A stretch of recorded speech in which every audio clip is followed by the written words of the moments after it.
A paz do Senhor a todos, amém? Glória a Deus.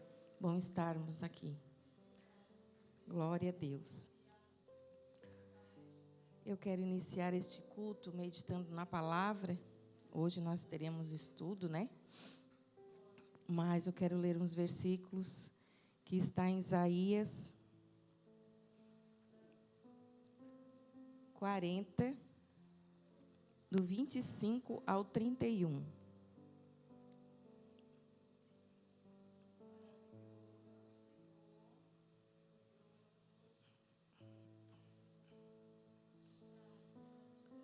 Amém? A quem, pois, me farei semelhante, para que ele seja semelhante, diz o Santo. Levantai ao alto os olhos e vede quem criou estas coisas. Quem produz por conta o seu exército. Quem a todas chama pelo seu nome, por causa da grandeza das suas forças e pela fortaleza do seu poder, nenhuma faltará. Por que, pois, dizeis, ó Jacó, e tu falas, ó Israel, o meu caminho está encoberto ao Senhor, e o meu juízo passa de largo pelo meu Deus? Não sabes, não ouviste, que o eterno Deus, o Senhor, o Criador dos confins da terra, nem se cansa, nem se fadiga? Não há esquadrinhação do seu entendimento. Dá vigor ao cansado e multiplica as forças ao que não tem nenhum vigor. Os jovens se cansarão e se fadigarão, e os jovens certamente cairão. Mas os que esperam no Senhor renovarão as suas forças, e subirão com asas como águias, correrão e não se cansarão, caminharão e não se fadigarão. Amém. Glória a Deus. Esses versículos, né, que nós lemos, o Senhor fala, né, ao povo de Israel. Ele também fala conosco nessa noite. Ele nos convida, né, a reconhecer a grandeza do Senhor, confiar no seu poder e experimentar, né, uma força que só vem do Senhor. O povo estava no exílio, estava passando por dificuldades, mas o Senhor disse que eles estavam esperando na força do homem, na força do ídolo. Esqueceram quem era o Senhor, o Deus criador de todas as coisas, o Deus que estava socorrendo eles, o Deus que dava força para eles. E é o Deus que nos dá a força, que nos dá vigor. Isso é uma palavra de esperança e de conforto aos nossos corações. O Senhor está conosco, o Senhor nos ajuda no meio da dificuldade. E por isso, nós louvamos a esse Deus maravilhoso, o Criador de todas as coisas. E é para isso que nós estamos aqui nessa noite, para louvar e engrandecer este Deus maravilhoso. Louvado seja o Senhor. Vamos orar? Nos colocamos de pé, vamos levantar nossa voz em oração, agradecer a Deus por esta oportunidade de estarmos aqui, de poder louvar ao Senhor e aprender mais da sua palavra. Amém? Senhor, nós te louvamos e te engrandecemos, Pai. Tu és a nossa força, Senhor. Tu é que dá força àquele que está cansado, que está abatido, Pai. Nós te louvamos e te engrandecemos por esta oportunidade de estarmos aqui reunidos como igreja do Senhor, para adorar ao Senhor e aprender mais, Senhor, da Tua palavra. Que o Senhor venha dirigir este culto, venha abençoar as nossas vidas, venha alcançar nossos irmãos que não estão aqui, abençoando aqueles, Pai, que estão enfermos, Pai. Nós colocamos nas Tuas mãos a cada um, Jesus. Pai querido, continua conosco, abençoando os louvores que vão ser entoados, Senhor. Abençoando o Teu servo que vai estar ministrando o estudo para nós nesta noite. Pai querido, nós entregamos tudo nas Tuas mãos. Obrigado, Senhor, porque até aqui o Senhor tem nos sustentado, até aqui o Senhor tem nos ajudado, Senhor. Muito obrigado, meu Rei. Amém e amém. Glória a Deus. As irmãs estão se preparando aí para o congresso, né? Semana do congresso. Nós estamos orando aqui pelas manhãs. E E eu sei que Deus vai abençoar, vai ser um final de semana maravilhoso para a glória e honra do Senhor Jesus. Eu sei que o Senhor também vai falar conosco através da palavra. E eu sei que este tema é muito forte, vai falar muito conosco este final de semana, que nós possamos prestar atenção naquilo que o Senhor vai falar. Que nós somos vaso nas mãos de um oleiro.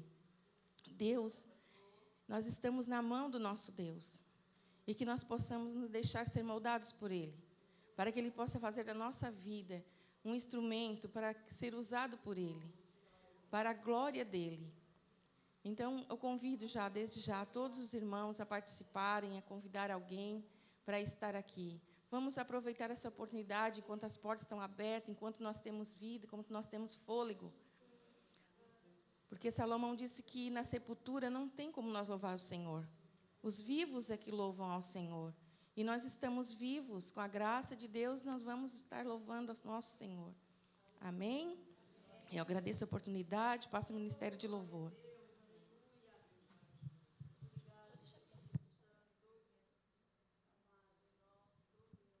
Graças a Deus, vamos louvar ao Senhor nessa noite. Amém? Vamos dizer que Ele é bem-vindo neste lugar, que nós queremos sentir a Sua presença neste lugar. Nós te adoramos, Senhor. Tu és bem-vindo aqui, Jesus. Receba a nossa adoração a Ti, Senhor. Receba o nosso louvor a Ti nessa noite. Tu és digno, Senhor. Santo Espírito, és bem-vindo aqui. Vem inundar, encher esse lugar. É o desejo do meu coração sermos inundados por Tua glória, Senhor. Santo Espírito, és bem-vindo aqui.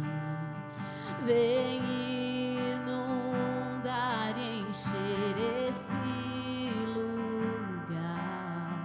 É o desejo do meu coração sermos inundados por Tua glória, Senhor.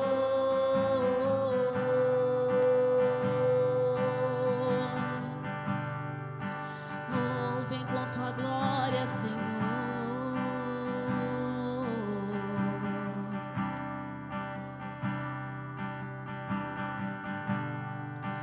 Não há nada igual, não há nada melhor a que se comparar a esperança viva.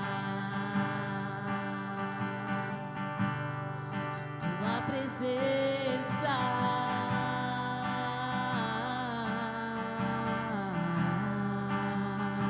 eu provei e vi.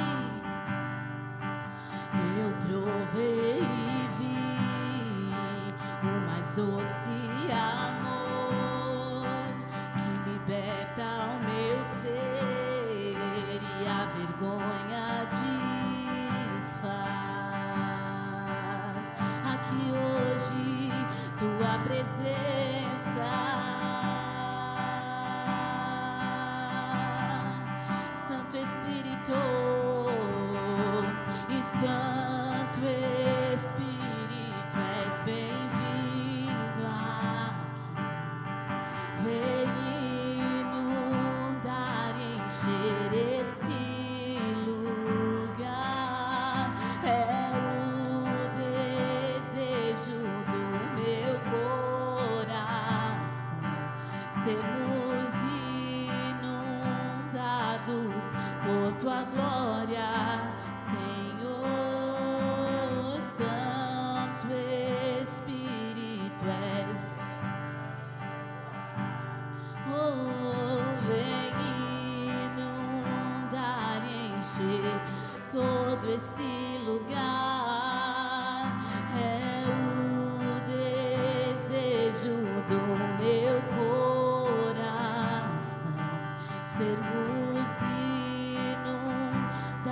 Diga que Ele é único. Único que é digno de receber a honra e a glória, a força e o poder, ao Rei eterno e imortal, invisível, mais real, a Ele ministramos o louvor ao único que é digno de receber a honra e a glória, a força e o poder, ao Rei eterno e imortal, invisível, mais real, a Ele ministramos o louvor.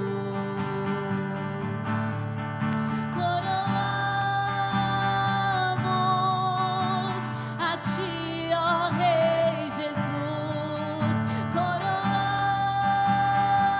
coroamos a Ti, ó Rei Jesus,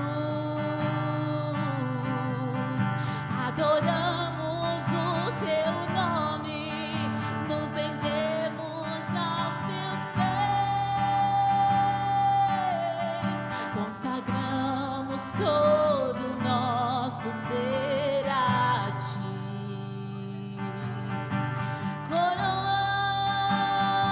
Coroamos a Ti, ó Rei Jesus, coroamos a Ti, ó Rei Jesus, adoramos o Teu nome, nos rendemos aos Teus pés, consagramos todo o nosso ser a Ti. Consagramos todo o nosso ser a Ti. Consagramos todo o nosso ser a Ti. Aplauda o Senhor nessa noite, aquele que é digno de receber toda a honra e todo o louvor. Aleluia. Você pode sentar. Já vamos passar para o estudo. Já? Nós queremos ouvir mais. Glória a Deus.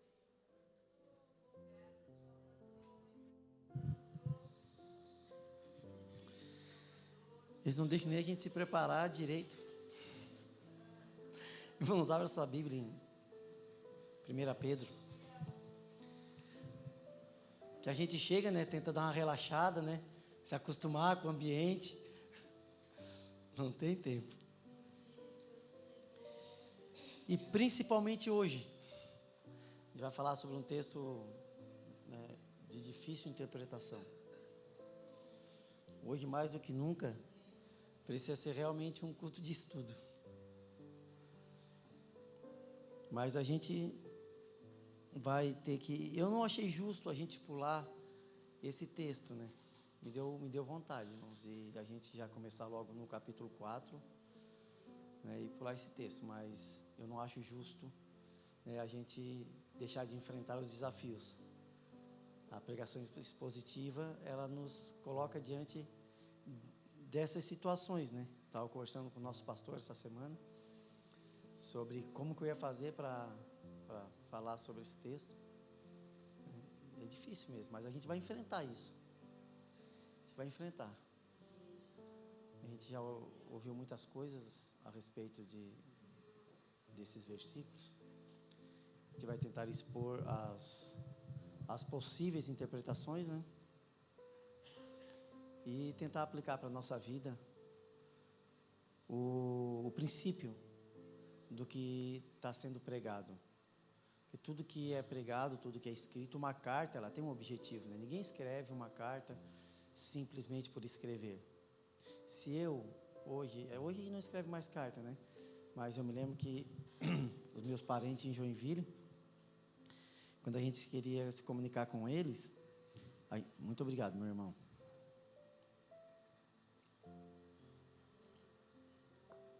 Quando a gente ia escrever uma carta, tinha o tempo de enviar a carta, esperar eles receber, escrever a resposta, voltar. Então, isso aí dava muito tempo. Então, a gente não perdia tempo com assuntos desnecessários, né? Escrevia quando realmente tinha alguma coisa importante para falar.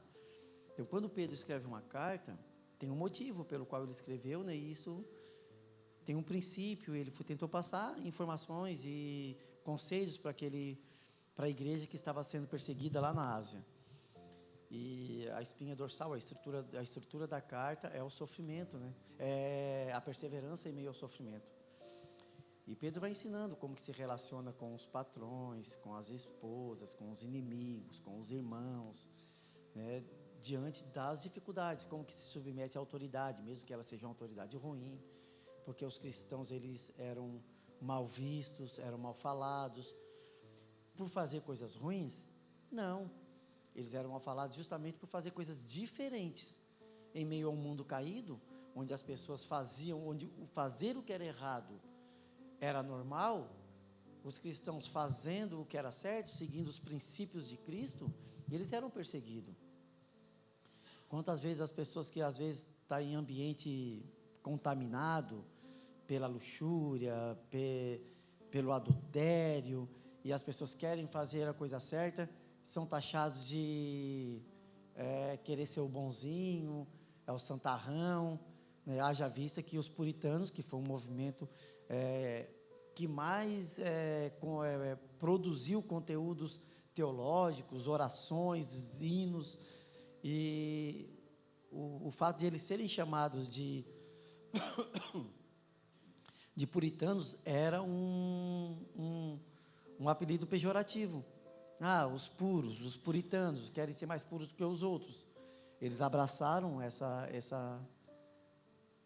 esse apelido e eles foram conhecidos mesmo como os puritanos, pessoas que realmente nos ensinaram a trazer o evangelho para a vida prática.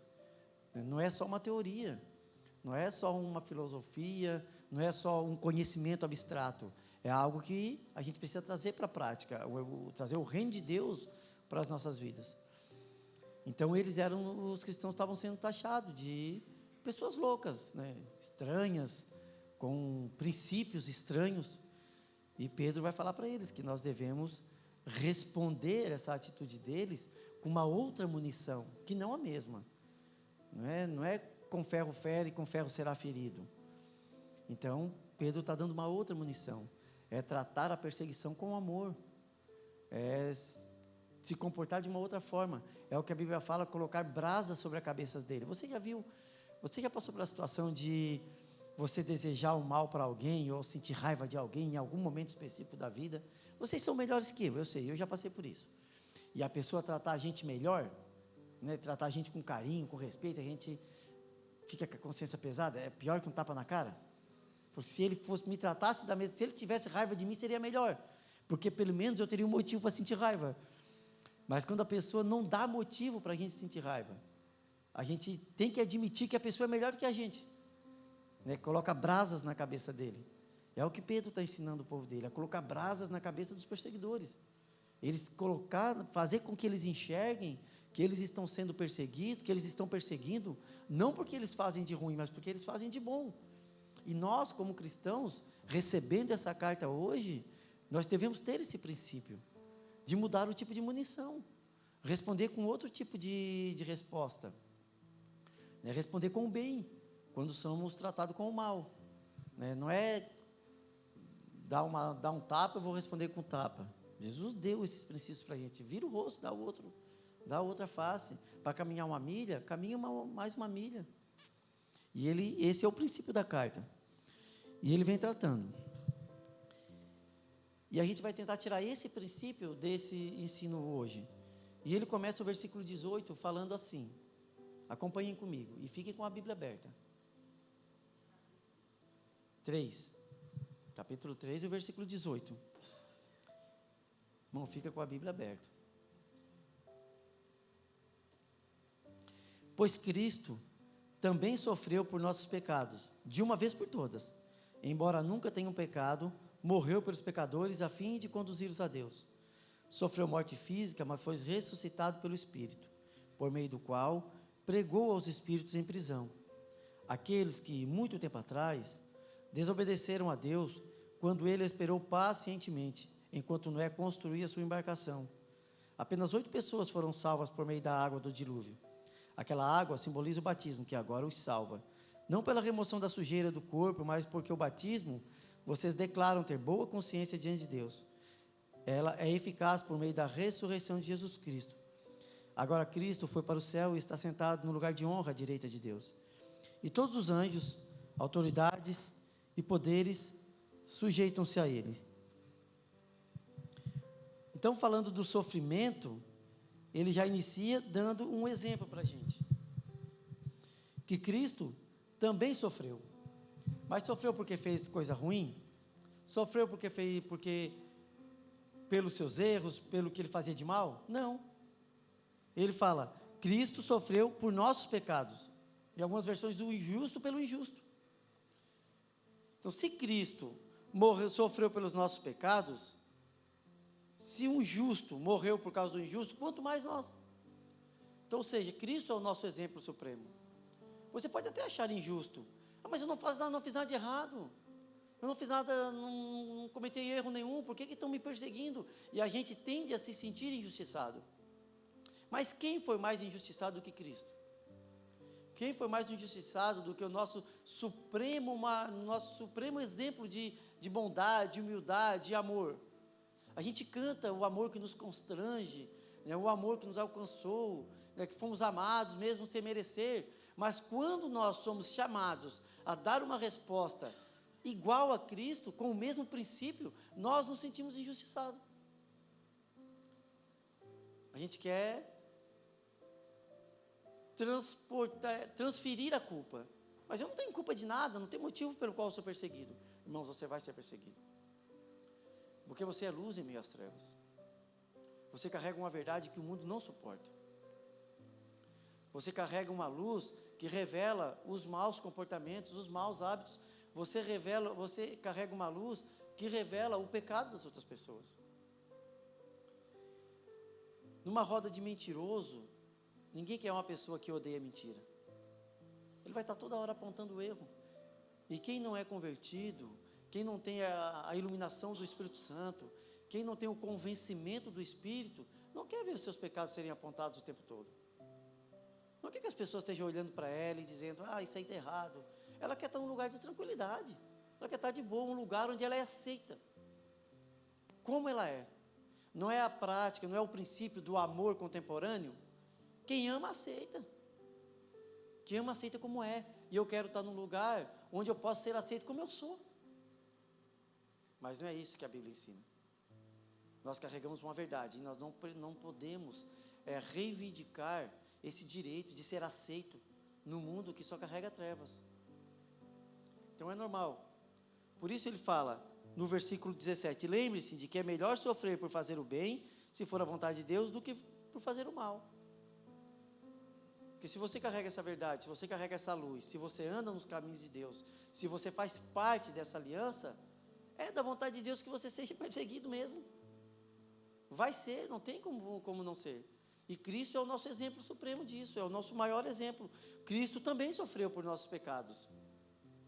E o que nos consola é que o preço do pecado e dessa culpa não recai sobre nós.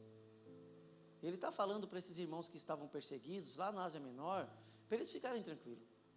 Que o motivo da felicidade, o motivo pelo qual eles devem suportar o sofrimento, não é como, por exemplo, a filosofia estoica, que nos ensina a suportar a dor como uma pessoa forte, resistente, tipo trincar os dentes e aguentar no osso. Não é esse tipo de suportar. Não é esse tipo de aceitar o sofrimento. É um suporte com alegria. É um suportar com alegria. Não porque eu sou mais forte do que a dor. Não porque eu ignoro a dor. É porque eu sei que a promessa que eu tenho é muito maior do que qualquer sofrimento que esse mundo possa me infligir. Cristo sabia o que estava preparado para ele. Nós vamos ver no final desse texto, ele sabia para onde ele iria. Ele sabia no que ia resultar esse sofrimento. Nós temos uma promessa, não temos? Você conhece, você é conhecedor dessa promessa.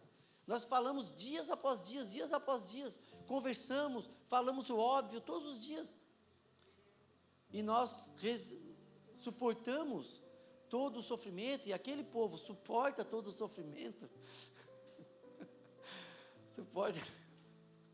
Estou rindo porque o Zé chegou e fez um cafuné no... Então a gente suporta, não porque a gente ignora a dor, mas porque a gente sabe no que isso vai resultar. E a gente sabe que a consequência do pecado não recai sobre nós. Toda a culpa não recai sobre nós. A consequência do pecado, a culpa do nosso pecado, o preço recaiu todo e exclusivamente sobre Cristo. Ele fala, porque Cristo sofreu por causa dos nossos pecados. Que palavra de consolo, meus irmãos. Para quem está passando por tribulação, para quem está passando por sofrimento, porque isso que você está sofrendo não é nada perto do que Cristo sofreu. Então, por mais que você esteja sofrendo, por mais que você esteja passando dificuldade, nada disso que você sofre é o que você deveria sofrer. É perto do que você deveria sofrer. Porque se o sofrimento de Cristo é imensurável comparado ao que nós sofremos, e o sofrimento dele deveria ser o nosso, você deve se consolar, porque você não está sofrendo o que deveria sofrer. Era para ser pior. Era para ser muito pior. Mas sobre ele caiu o preço dos nossos pecados. Ele sofreu por causa disso.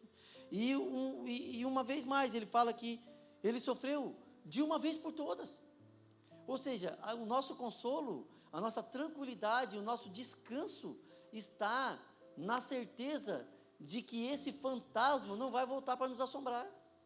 Esse preço não vai voltar para nos assombrar lá na frente. Ele morreu de uma vez por todas, definitivamente. Você pode ficar tranquilo, essa dívida ninguém mais vai poder esfregar na sua cara. Como no Antigo Testamento, que a gente aprendeu no livro de Hebreus, que dia após dia era obrigado a fazer sacrifício de animais, porque o sacrifício não era definitivo. Ele apenas apontava para Cristo que morreu de uma vez por todas. Então eles sacrificavam um animal hoje, mas aquilo não trazia descanso. Semana que vem de novo.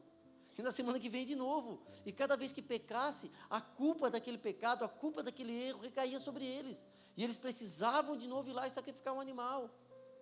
Mas em Cristo, nós não precisamos nos preocupar. A culpa não volta. Ele morreu de uma vez por todas, definitivamente, não existe mais problema. Ele carregou de uma vez, jogou no mar do esquecimento. O diabo não pode esfregar na sua cara os seus pecados do passado, os seus erros do presente e os pecados que você ainda vai cometer. Isso não lhe dá legalidade para viver de forma errada, de forma libertina.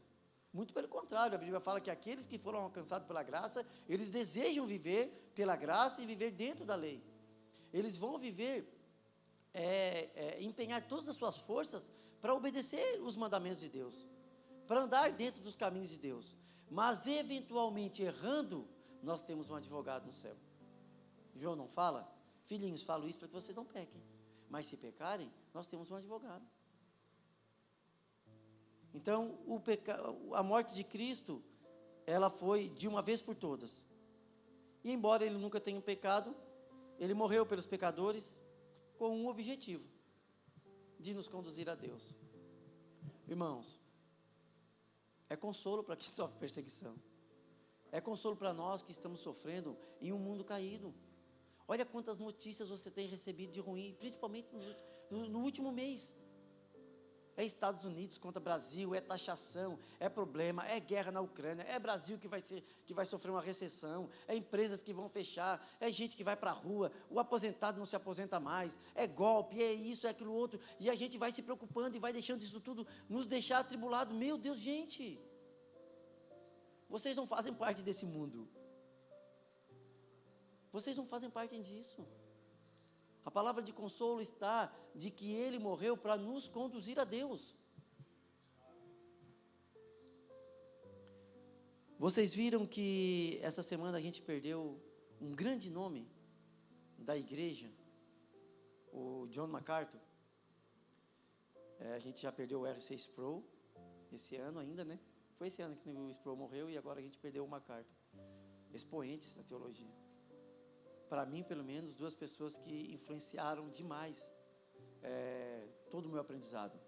Eu li muitos livros dele, muitos livros do R6 Pro, de John MacArthur, e ele falou uma frase que eu achei, sim, espetacular.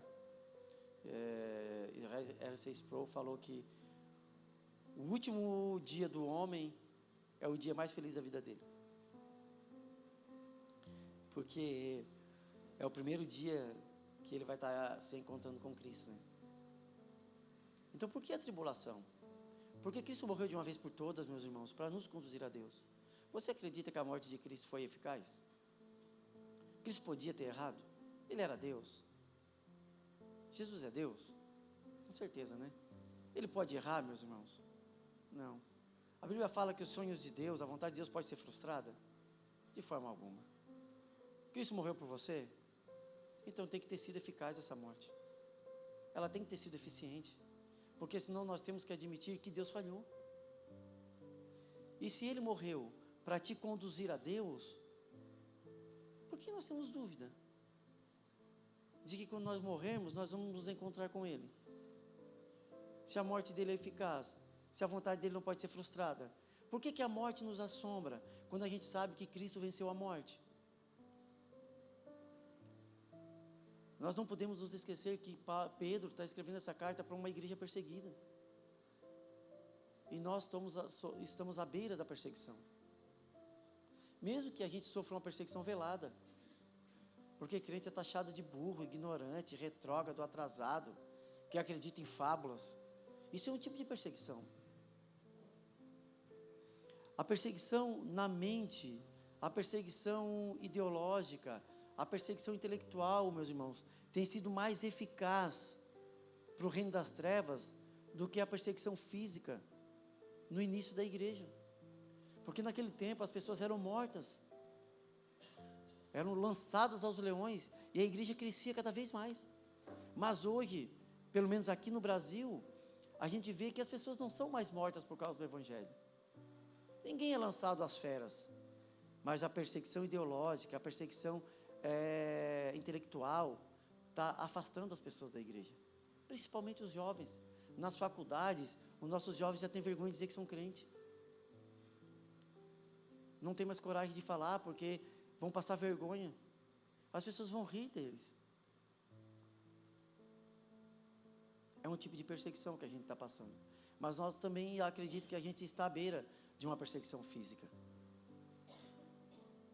Mas por que a gente se desespera? Se a morte eficaz de Cristo nos conduz a Deus. Você tem certeza da sua salvação? Você tem certeza que você foi alcançado pelo Evangelho?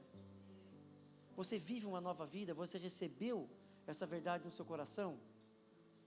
Quando você se batizou porque você tinha convicção do que você queria? Na ceia, diz que se nós participarmos do corpo sem discernir, nós tomamos para a nossa própria condenação. Por quê? Ele está falando que é tipo uma coisa mágica, que se a gente tomar sem entender, Deus nos amaldiçoa. Não é disso que está falando. Ele está falando que se a gente não entender a obra de Cristo, se a gente não receber Cristo no nosso coração, nada vai poder te salvar. Não é batismo e não é ceia. Nós precisamos discernir o corpo, entender o que é que era igreja, o que é que nos torna a igreja. A morte de Cristo é que nos uniu, que nos resgatou do mundo de trevas, nos tornou um só povo, e nós recebemos essa verdade no nosso coração. E isso nos conduz a Deus. Se nós temos essa verdade, se nós temos essa convicção de que Cristo morreu e a morte dele foi eficaz, e ele morreu pelos pecadores, mesmo sem ter pecado, e ele morreu com um único objetivo de nos conduzir a Deus, nós precisamos ser consolados por essa palavra. Alguém já disse que o melhor travesseiro é uma consciência tranquila. Não é verdade? não são os bens que você tem. Eu, como CLT,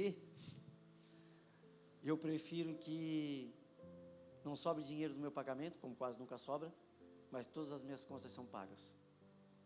Eu descanso, estou tranquilo. Eu posso não ter, por exemplo, o carro que eu queria ter, mas o meu sono é tranquilo. Eu posso talvez não morar no lugar que eu queria morar, mas o meu sono é tranquilo. Quantas pessoas trocam um sono tranquilo, trocam uma consciência tranquila por um bem material? Se endividam, trapaceiam, fazem mau negócio, passam por cima dos outros, quebram princípios, atropelam princípios morais para adquirir aquilo que sonham e colocam o sonho acima da consciência.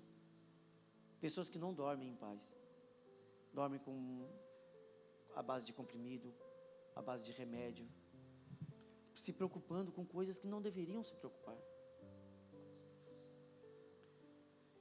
Então eu falo, e Pedro fala, e eu repito o que Pedro falou, que a nossa consciência deve estar tranquila, descansada, nessa promessa, de que Cristo morreu para nos conduzir a Deus.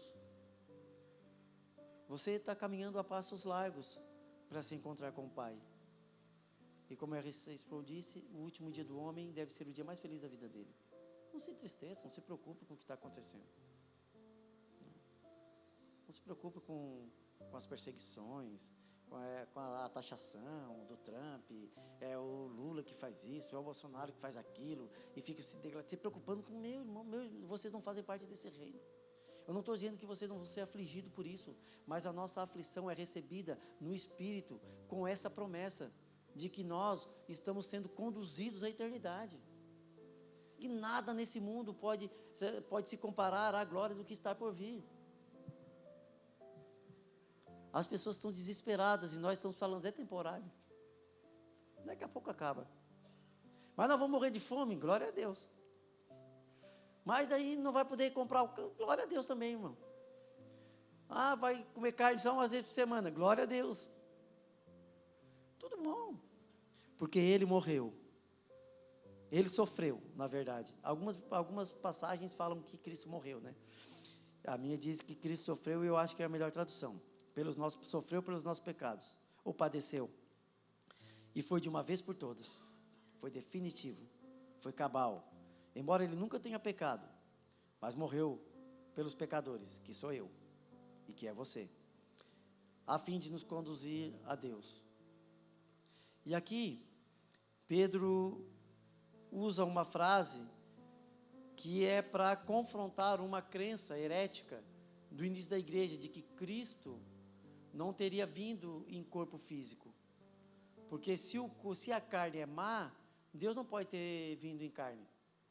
Então Ele veio de uma forma parecida com o corpo, mas não. Ele era como se fosse um espírito parecido com o corpo, mas não era. O que afasta Cristo, né, de nos entender como nós somos. Se Ele não veio em carne, então Ele não sentiu a dor que nós sentimos. Mas Ele fala assim, sofreu uma morte física. Quer dizer que Cristo era realmente homem. Quer dizer que Cristo sentiu as dores que você sente. Quer dizer que Cristo, Ele pode se compadecer com o seu sofrimento, porque Ele sentiu na carne. É para Ele que você deve se achegar, quando você achar que ninguém mais sente o que você sente. Porque ninguém sabe o que é que eu estou passando. Cristo sabe. Mas ninguém sabe o que é que eu estou passando, porque eu sofro. Jesus sabe, meus irmãos. Porque Ele sofreu uma morte física. O sangue dele verteu quente na cruz. Não foi sangue espiritual. A carne dele foi dilacerada pelo aço. Seus nervos foram rompidos pelos pregos. Você já teve um membro, um nervo cortado? É uma dor terrível. Passarela já teve, né? Uma vez teve o tendão rompido. Eu trabalhava com esse homem, eu vi o que ele sofreu. É terrível, meus irmãos. Jesus sofreu tudo isso. Para que você hoje não tenha argumento de dizer que ninguém sabe o que você está passando. Ele sabe. E muito mais. Porque Ele sofreu uma morte física. mas foi ressuscitado no Espírito. Mesmo morrendo fisicamente, Jesus permaneceu vivo. Mesmo tendo aquela sua carne dilacerada, mas o seu espírito estava vivo. Mesmo tendo seus nervos rompidos, mas seu espírito estava vivo. E porque Ele vive, então nós temos esperança. Porque Ele vive, nós também vamos viver. Porque Ele vive, nós não precisamos nos apavorar com o mundo. Porque Ele vive, nós não precisamos ficar desesperados com as perseguições e com as mazelas que nós vemos a sofrer nesse mundo. É porque Ele vive que essa promessa é viva. É porque Ele vive que eu tenho convicção de que eu estou sendo conduzido ao Pai. Porque a morte dele foi eficaz. Mas a vida dele nos dá esperança e nos dá convicção. E agora, Pedro fala, por meio do qual pregou aos espíritos em prisão, aqueles que muito tempo atrás desobedeceram a Deus, quando Ele esperou pacientemente, quando Noé construía sua embarcação, que apenas 8 pessoas foram salvas por meio da água e do dilúvio. Nós estamos diante do texto de mais difícil interpretação de toda a Escritura. Há texto de difícil interpretação, mas esse é o mais polêmico. Esse é o texto que mais causou divergência em 2000 anos de história, em 2000 anos de teologia. Tantas pessoas se dedicaram toda a sua vida para estudar as Escrituras, outros dedicaram toda a sua vida para estudar apenas o Novo Testamento, e nenhum deles conseguiu entrar em consenso sobre quem são esses espíritos em prisão. Nós não sabemos quem são, e nós não sabemos qual foi o tipo de pregação. Ele fala por meio do qual pregou os espíritos em prisão. Há basicamente três tipos de interpretação. E eu vou expor para vocês, né, de forma não profunda, porque senão a gente ia ficar aqui até meia-noite, os principais pontos. Por meio do qual pregou os espíritos em prisão, aqueles que muito tempo atrás desobedeceram a Deus, quando Ele esperou pacientemente, enquanto Noé construía sua embarcação, na qual só 8 pessoas foram salvas. Quem eram esses espíritos em prisão? A primeira interpretação diz que Jesus, depois da sua morte, desceu ao Hades, desceu ao inferno, para pregar para as pessoas que morreram antes dele, não tiveram a oportunidade de ouvir Cristo. Então ele desceu ao inferno para pregar a essas pessoas, para dar a eles a oportunidade. A Igreja Católica Romana acredita nesse ponto, para sustentar a ideia de que há salvação depois da morte. Há o purgatório, e Cristo foi lá para dar uma oportunidade, mas Hebreus fala que o homem está destinado a morrer uma única vez, né? Não tem sustentação bíblica, na minha opinião, essa interpretação. As pessoas que morreram antes de Cristo, eles morreram na esperança do Messias que viria. Lembra que a gente estudou em Hebreus? Eles morreram na esperança do Cristo que viria. Abraão é o pai da fé e ele creu na promessa. Então, quem vinha antes de Cristo, mesmo sacrificando bodes e carneiros, eles sabiam que aquilo simbolizava para um Messias prometido. E a esperança deles estava depositada nesse Messias que viria. Mas eles acreditam que Cristo desceu ao Hades, por causa de uma interpretação errada, talvez, eu acredito, de tudo que eu li, do credo apostólico, que fala que Cristo ressuscitou ao terceiro dia, desceu à mansão dos mortos, né? Ou desceu ao Hades. O Hades é uma tradução de Sheol, que pode significar inferno, ou lugar dos mortos, sepultura. Então eles entenderam que aqui ele desceu ao inferno e pregou as pessoas que morreram antes de Cristo. alguns entendem que ele desceu desceu ao inferno, pregou as pessoas que morreram, mas não foi uma pregação evangelística. Ele não pregou para dar oportunidade de salvação. Ele pregou só para proclamar a vitória.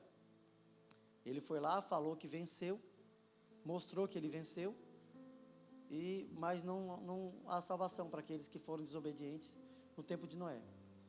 Uma segunda interpretação é de que esses espíritos que ele pregou no tempo de Noé eram espíritos de anjos caídos, que ultrapassaram os limites da maldade no tempo de Noé, que conduziram os humanos a fazer muitas coisas erradas, e Deus amarrou eles até o dia do julgamento final.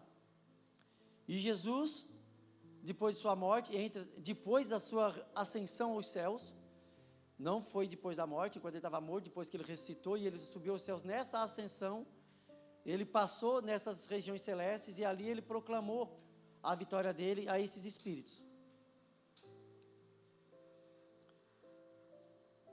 E uma terceira interpretação, que eu acho mais plausível, na minha opinião, né? Muitas pessoas entendem que essas outras, os pais da igreja, por exemplo, acreditam, né? Muitos pais da igreja acreditavam que eram realmente espíritos de anjos caídos, né? Outros acreditavam que eles estavam pregando a essas pessoas no inferno. Mas uma interpretação que eu acredito ser mais plausível, e por exemplo, Santo Agostinho acreditava nisso, Calvino também, eu acredito que acreditava nisso. Ele fala que esses espíritos, que essa pregação que Cristo pregou, por meio do qual pregou os espíritos em prisão, que ele pregou, foi Noé, a pregação que Noé fez durante a pregação da arca, durante a construção da arca. A Bíblia fala que ele ele pregava a justiça, né? E essa pregação de Noé não era por ele, era pelo Espírito de Cristo. Cristo é eterno, Cristo é Deus, e o Espírito de Cristo estava atuando por meio de Noé, pregando às pessoas que não acreditavam, que estavam aprisionados pelo engano. Então, naquele tempo da construção da arca, que não foi uma construção secreta, Noé esteve pregando a salvação. E Cristo, e ela pelo meio do Espírito de Cristo. Cristo, por meio de Noé, em espírito, estava pregando o evangelho da salvação àquelas pessoas, dando a oportunidade que eles se salvassem. Então ele fala assim, por meio do qual pregou aos espíritos em prisão, aqueles que muito tempo atrás desobedeceram a Deus quando ele esperou pacientemente, ou seja, quando Deus pacientemente esperou enquanto Noé construía a arca, para que eles se convertessem. Ele pregou a esses homens durante os 120 anos da construção da arca, para que eles tivessem a oportunidade de se arrepender. Noé construiu sua embarcação, apenas 8 pessoas foram salvas por meio da água. Então eu acredito que essa seja a interpretação mais plausível, e que aí encontra mais sustentação bíblica. Vocês estão conseguindo entender essa parte de que Noé pregou pelo Espírito de Cristo? Então, é como quem prega o Evangelho não prega por si só. É o Espírito Santo agindo por meio da pessoa. Por isso eu acredito que o dom de profecia hoje em dia é a pregação do Evangelho. Porque o profeta no Antigo Testamento fazia o quê, meus irmãos? O que é que ele pronunciava? A vontade de Deus, a palavra de Deus. Deus falava e ele reproduzia. Não é verdade? Hoje a única certeza que nós temos, a única certeza que você tem de que alguém está falando a vontade de Deus é quando ele prega as Escrituras. É quando ele fala a vontade de Deus. O cânon fechado da vontade de Deus. Por que a igreja decidiu fechar esse cânon bíblico? Porque muitos outros ensinamentos estavam sendo criados na história da igreja. Muitas outras heresias estavam sendo pregadas nas igrejas no início da história. E como que eles poderiam fazer para impedir isso? Porque tudo estava sendo aceito. Então os pais da igreja decidiram, né, já que eles não escolheram assim, vamos pegar qual é o livro que a gente vai decidir que é inspirado. Não isso. Os livros já eram usados de comum acordo por toda a igreja. A igreja do Oriente, a igreja do Ocidente, a igreja na Grécia, no Egito, todos eles usavam já esses livros. E eles decidiram, vamos fechar o cânon, porque muitos outros falsos mestres estão surgindo e ensinando heresias que estão contaminando a igreja. Então a palavra de Deus, cabal e definitiva, nós temos em nossas mãos. A única certeza que eu tenho e que você tem de que eu estou pregando a palavra de Deus é se você ficar com a sua Bíblia aberta e conferir se eu estou falando o que está aqui. Nada pode vir de mim, meus irmãos. Nada pode vir da minha vontade. Nada pode vir do meu conhecimento. Eu tenho vontade de falar muitas coisas, mas aí se torna uma palestra e não uma pregação. Eu posso falar minhas opiniões, eu posso falar muitas coisas aqui na frente, mas a minha opinião não importa para vocês. A minha opinião é irrelevante.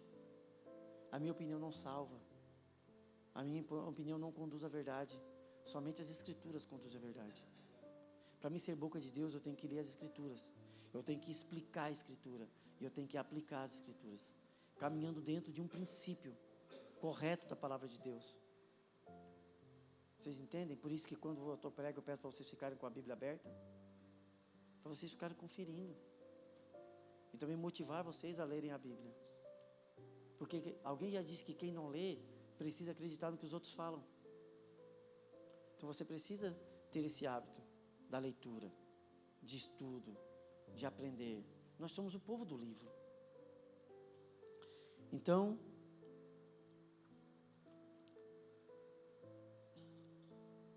a esperança que nós temos é de que Deus, assim como no tempo de Noé, e ele está usando uma analogia do Antigo Testamento, porque Deus, assim como no tempo de Noé, ele foi paciente, esperando com que todas as pessoas se convertessem, Deus ainda continua paciente. Você já imaginou que o Evangelho é a arca sendo construída? Deus está construindo a arca há 2000 anos. E as portas da arca continuaram abertas durante os 120 anos da construção, assim como as portas da salvação, as portas do Evangelho estão abertas. E a pregação está sendo feita. Quantos se salvarão, meus irmãos? Apenas 8? A oportunidade está sendo dada. Só que chegará o dia, que assim como chegou nos dias de Noé, onde a porta da arca foi fechada, e não por dentro, por fora. Noé não tinha o poder de fechar e muito menos de abrir. Nós não sabemos quando que essa porta vai ser fechada. Noé também não sabia. Mas quando essas portas forem fechadas, ninguém vai conseguir abrir. Por isso a porta que Deus abre, ninguém fecha. E a que Deus fecha, ninguém abre.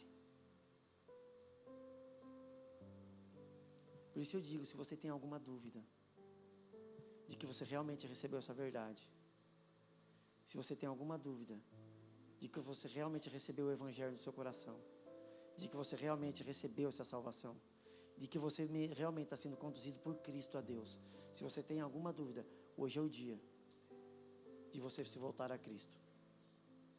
E se você não está convencido, se apegar a essa verdade, de Ele morreu pelos pecadores, de uma vez por todas, para nos conduzir a Deus.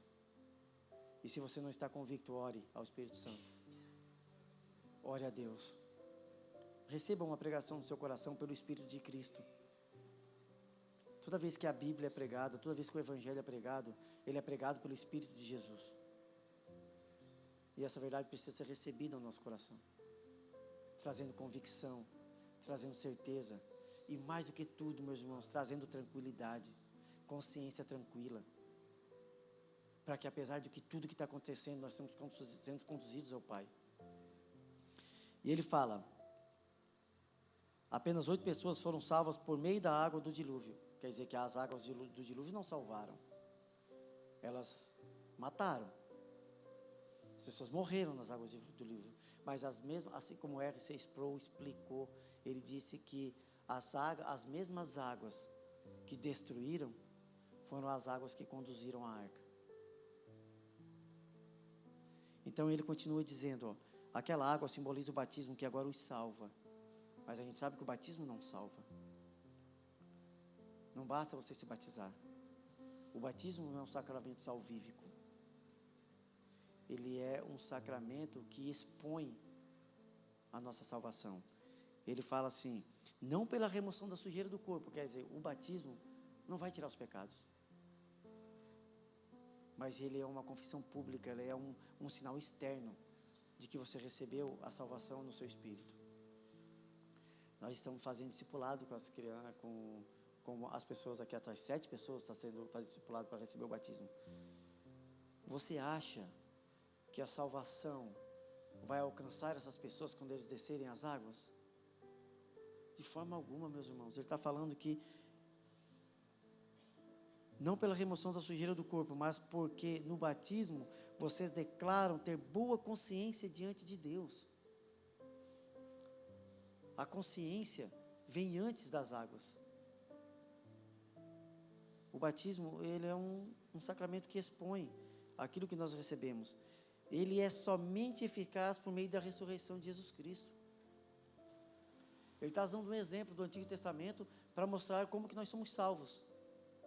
Aquelas pessoas que estavam sendo perseguidas, olhando para os exemplos do Antigo Testamento, poderiam ter certeza, convicção, poderiam se apoiar nessa verdade, de que se eles receberam o batismo, foi por uma convicção que Deus deu, foi porque Cristo morreu, foi porque Ele ressuscitou, que agora nós estamos sendo conduzidos a Deus, por essa convicção, que é exposta ao mundo por meio do batismo, por meio das águas.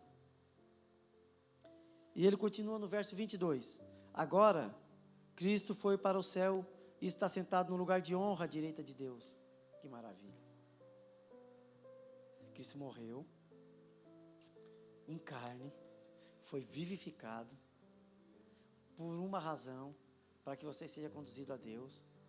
Mas aonde que Cristo está? Ele usou o exemplo do passado para nos mostrar que a pregação salva, porque é um meio da graça, porque coube a Deus salvar pela loucura da pregação. Então, Noé pregou pelo Espírito de Cristo, e nós estamos recebendo ainda a pregação pelo Espírito de Cristo, porque a porta da arca ainda está aberta, o Evangelho está sendo pregado, né? O dia do nosso Senhor ainda não chegou, e Deus está esperando, não porque Ele é demorado, porque Ele é paciente, assim como Ele foi paciente nos dias de Noé, pacientemente. Nós perguntamos, por que Deus demora? Não demora, Ele está esperando pacientemente, para que todos se convertam, dando a oportunidade, até que as portas se fechem. Mas depois disso tudo, Cristo subiu aos céus, e está sentado à direita de Deus, ou seja, com a mesma autoridade. Ele é Deus, Ele tem pleno poder para cumprir tudo que Ele prometeu. Toda a promessa que vocês receberam, mesmo estando lá na Ásia Menor, sendo perseguidos, sem casa, sem dinheiro, sem família, vocês têm uma promessa que está sendo prometida por alguém que está sentado à direita de Deus, que tem todo o poder. E você que está aqui hoje, passando por tribulações, situações difíceis, é o dinheiro que não dá, é perseguição no trabalho, é o governo, é a economia, calma. Aquele que te prometeu subiu aos céus e está sentado à direita de Deus, com o mesmo poder de Deus, com a mesma autoridade de Deus.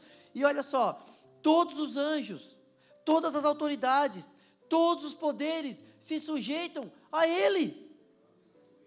Tudo está sujeito ao poder daquele que te prometeu a salvação. Todos se sujeitam, e não é só anjo bom, não é só os anjos bons que se sujeitam a Ele, porque sabem que eles são bons, são potestades também. Os anjos bons e os anjos maus, tudo aquilo que é bom e que é ruim, tudo está prostrado aos pés de Cristo, tudo está sob a autoridade de Cristo, e é esse Senhor que tem autoridade sobre todas as coisas, céu, terra e inferno, que prometeu a salvação, que quer que tu encoste a tua cabeça no travesseiro, tranquilamente, com a consciência limpa, tranquila, de que tudo está preparado, e que foi prometido por alguém que tem poder para cumprir. Calma, meus irmãos, acalma o teu coração, acalma, não se preocupe com as coisas que estão acontecendo, isso já foi predito por Cristo. Ele falou que o amor de muitos se esfriaria. Não é o amor pelas pessoas, meus irmãos, que se esfriaria. O homem nunca teve amor pelo homem, a não ser pela ação do Espírito Santo. Ele está falando que o amor das pessoas por Deus se esfriaria. E uma pessoa que não tem temor a Deus, uma pessoa que não tem amor a Deus, não ama ninguém. O poder de fazer o mal triplica, quadriplica. O poder da pessoa, a capacidade que a pessoa tem de fazer o mal, quando ela não tem temor a Deus, é inimaginável. Haja visto o que a gente vê nesse mundo. Quanta maldade. A gente brinca às vezes, bota inveja até no diabo.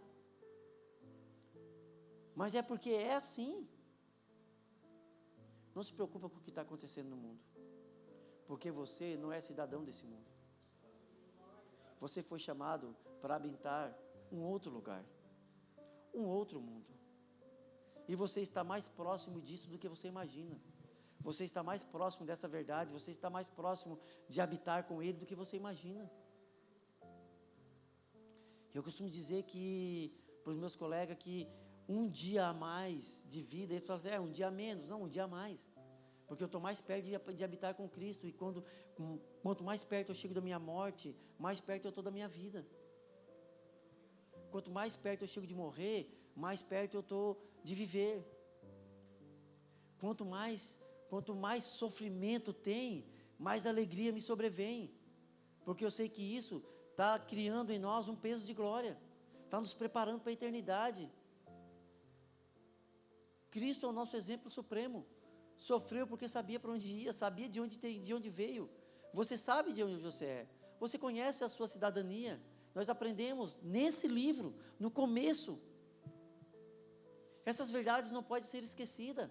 Nós não podemos pregar numa quarta e na outra você está chorando porque você está sofrendo. Você não pode receber uma verdade dessa no seu espírito aqui e daqui 3 dias você está chorando com medo do inferno. Você está chorando porque as pessoas estão te maltratando, porque alguém está te perseguindo no trabalho. Não. Glória a Deus por isso, meus irmãos. Receba essa verdade no seu espírito, porque agora Cristo foi para o céu e está sentado no lugar de honra à direita de Deus. E todos os anjos, autoridades e poderes se sujeitam a Ele. Ele tem poder sobre todas as coisas. Ele tem poder sobre tudo e sobre todos. Todas as situações estão debaixo do senhorio de Cristo. Isso deve ser o maior consolo que nós temos. É nessa verdade que nós devemos estar convictos. Que Deus abençoe a vida de vocês. Que você possa sair daqui um pouco mais tranquilo. Um pouco mais calmo. Que hoje você possa encostar a cabeça no travesseiro e dizer assim: Pai, em paz me deito e logo adormeço. Porque eu sei quem está cuidando da minha vida. Quem cuida da minha vida não são os poderes desse mundo. Não são os senhores corruptos. O meu Deus é um Deus de justiça. Que decidiu descer do céu, se fazer homem, e mesmo sem pecado nenhum, morrer no meu lugar. Para que a culpa, o preço e as consequências não recaíssem sobre meus ombros, mas totalmente e plenamente sobre Ele. Que Deus abençoe a vida de vocês. Amém, meus irmãos. Obrigado por me ouvir.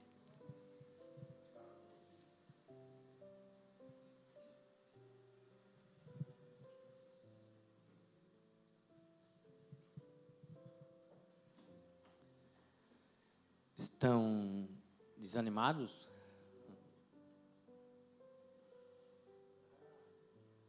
Mas eu quero dizer para vocês, para não desanimarmos,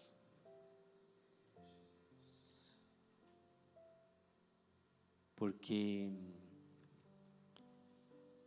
pois embora exteriormente estejamos a nos desgastar, interiormente estamos sendo renovados dia após dia. Pois os nossos sofrimentos, leves e momentâneos, estão produzindo para nós uma glória eterna que pesa mais do que todos eles. Assim, fixamos os nossos olhos não naquilo que se vê, mas aquilo que não se vê. Pois o que se vê é passageiro, o que se vê é temporário, o que se vê é transitório, mas o que não se vê é eterno. E aquilo que os nossos olhos não viram, os nossos ouvidos não ouviram, e nem desceu ao nosso coração ainda, é que Cristo tem preparado para todos nós. Amém? Vamos nos colocar de pé?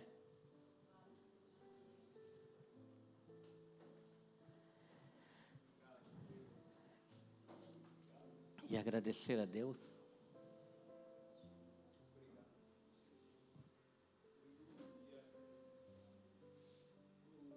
Não, os cultos de quarta-feira são muito importantes para mim. particularmente falando. São os cultos que eu consigo mais relaxar e me fortalecer para continuar a semana.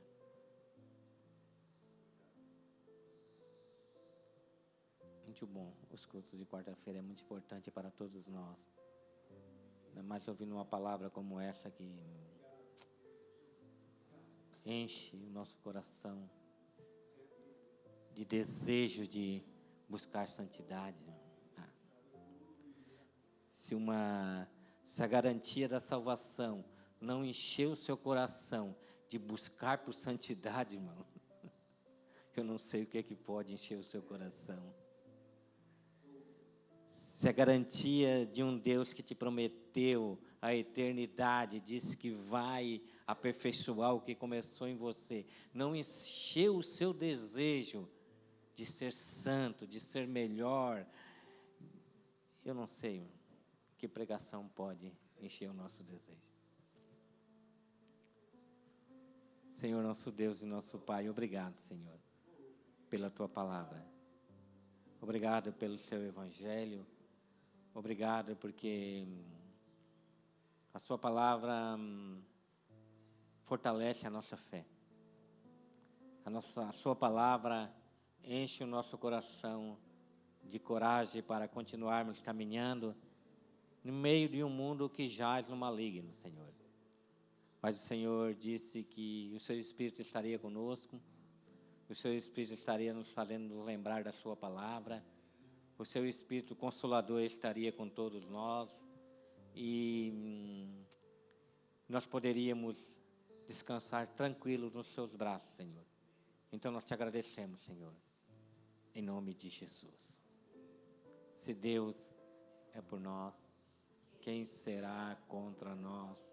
Mas graças a Deus que nos dá a vitória por nosso Senhor e Salvador Jesus Cristo. Vencendo, vem Jesus. Amém. Deus abençoe a todos.